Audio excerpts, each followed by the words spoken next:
Senate Majority Leader John Thune. Leader Thune, thank you very much for being here today, sir. So the rubber is meeting the road here, and we do have people starting to not get paychecks. We know that OMB put this up. The director of vote says that reductions in force have now begun. And I think some people will wonder why everybody on Capitol Hill is heading home for the long weekend when this is going on. Leader Thune. Right, Martha. Well, I think the answer is the Democrats have to decide whether they want to deliver the 5 votes that we need to open up the government. We have 55 senators, a majority, 55 out of 100 senators. The House has passed it, sitting on the desk at the Senate. We can pick it up today and pass it, put it on the president's desk. He'll sign it into law. The government opens back up again. I think that's the question. But it doesn't make a lot of sense to continue to sit here and have votes, repetitive votes, where we have a bill to open up the government and every single Democrat votes against it. So, I mean, they have to think long and hard about what they're doing. And unfortunately, the consequences of this are becoming very real, very fast for a lot of federal workers. We want our troops to get paid. We want our TSA agents to get paid, our Border Patrol agents to get paid, air traffic controllers to get paid. We've made it very, very easy. It's a nonpartisan, short-term, clean, continuing resolution to keep the government open. Democrats now voted against it 7 times, something that they voted for 13 times under Joe Biden when he was president and Chuck Schumer was the majority leader in the Senate. This is a routine thing. What they've decided to do is hijack it, and they've consistently now 7 straight times voted it down. Well, a senior Democratic aide told CNN that as long as public perception is in their favor, the party will not concede short of, quote, planes falling out of the sky. I don't think that's comforting to a lot of people. And here's Joe Scarborough this morning on how he sees this. I want to get your take on this, Leader Thune.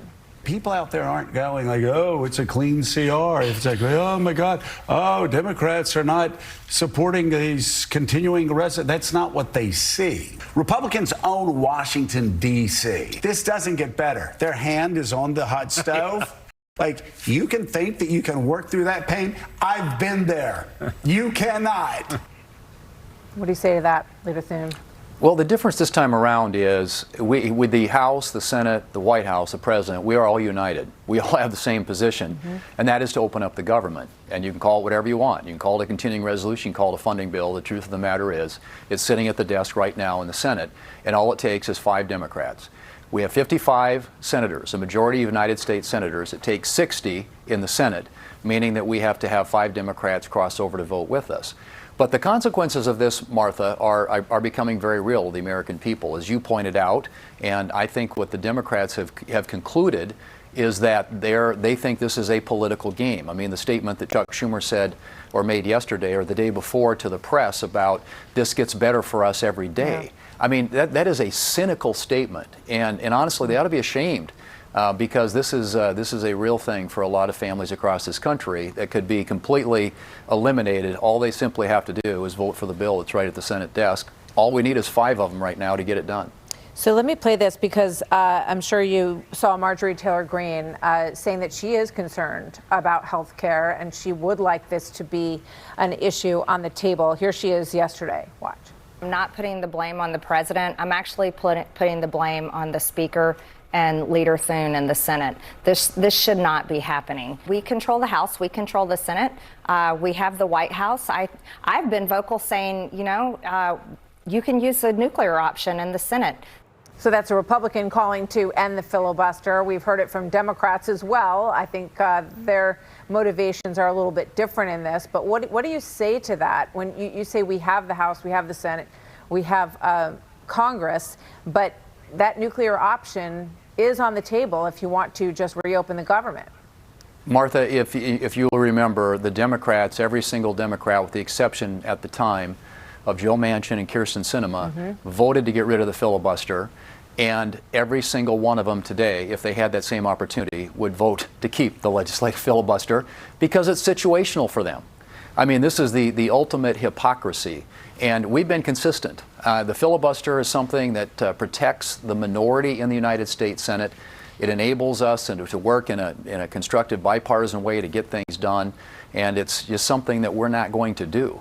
But we don't have to do it. All we have to have are 5 courageous Democrats with backbone who are willing to cross the far left activist groups who are calling the shots, and they're dancing to their tune, and just come up here and vote to get the government open. It's that simple. I mean, this isn't a complicated thing. The Democrats are trying to throw health care into it. Honestly, we want to have that conversation about health care. And I think there's an opportunity to do that, but you can't do it while you're holding the government and the American people hostage. Is there a way?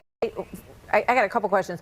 You talk about 5 Democratic senators. Any sign that they're coming over anytime soon? Are you seeing them budge? Is there any movement? We'll see. I mean, not yet, but there have been some conversations. But I think, again, they are hearing from the far left activists. Their leaderships are running scared from their far left. They have this big protest rally in town a week from tomorrow, and we've been told, at least, that they don't want to do anything because they don't want to tick off all these groups that are coming to town to protest. So, you know, this is about politics for them. For us, this is real to the American people, which is why we've been voting consistently to try and get the government opened up again. Yeah. What is the White House message to you? I know the president has been very complimentary of you and your handling of this situation and of Mike Johnson. But at some point, I would imagine President Trump's going to want to see this move in your direction. Well, look, I think the president, and to give them credit for this, you know, for 10 days now, they have held off on making hard decisions with regard to agencies and departments and moving money around and deciding what gets prioritized and what doesn't, and which employees are essential and get paid and which don't. Those are all hard decisions, and the Democrats have put the administration in that position. But for 10 days, they have resisted making any decisions like that. They're now going to be forced to make those kinds of decisions, and that's really unfortunate. But I think the president, like us, just wants to see the government opened up again, made that abundantly clear, and has, I think, indicated, as I have consistently, that we can have the conversation about health care. The Democrats are asking for $1.5 trillion in new spending. They're asking for free health care for non-citizens in their counter proposal. Those are not things that are going to go anywhere. It's not serious. We have in front of them a serious proposal to open up the government. They just simply need to take it, and then let's go to work on health care. Well, everybody's watching this. Just a last quick question. What do you say to those people who are going to not get their paychecks when they ask, why is Congress still getting their paychecks? Right. Well, and that's unfortunately, call your Democrat congressman or woman, your Democrat senator, and just ask them to do the right thing here for them and for their families, and that is vote to open up the government. Leader Thune, thank you very much. Obviously, everybody will be watching this over the weekend. I guess there's no action over the weekend expected, but when everybody gets back on Tuesday, thank you very much, Leader Thune. Always good to see you, sir. Thank you. Good to see you.